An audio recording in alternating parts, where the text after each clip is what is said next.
Number 1 सीटல இருக்கிற எனக்கு সরকার master সহ বিভিন্ন তামিল সিনেমায় বিপ্লবী চরিত্রে দর্শকদের মন জয় করা নায়ক থালাপতি বিজয় এবার নিজের রাজনৈতিক দল তামিলাগা ভেত্রি কাজগাম বা টিভিকের সম্মেলনে দাঁড়িয়ে ঝড় তুললেন।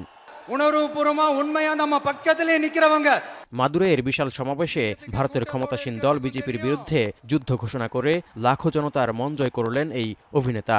নরেন্দ্র মোদীর নেতৃত্বাধীন দলটিকে ফ্যাসিবাদী আখ্যা দিয়ে এই লড়াইয়ের ঘোষণা দিতেই সমর্থকদের করতালিতে ফেটে পড়ে সমাবেশ প্রাঙ্গণ। চলতি বছরের বিধানসভা নির্বাচনকে সামনে রেখে দেয়া এই ভাষণে প্রধানমন্ত্রী নরেন্দ্র মোদীকে সরাসরি চ্যালেঞ্জ ছুড়ে দেন থালাপতি।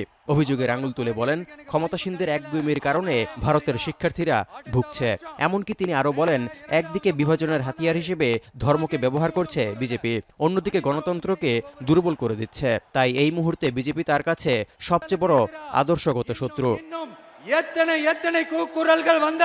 বিজেপির পাশাপাশি রাজনৈতিক দল ডিএমকেকেও শত্রু হিসেবে আখ্যা দিয়েছেন থালাপতি।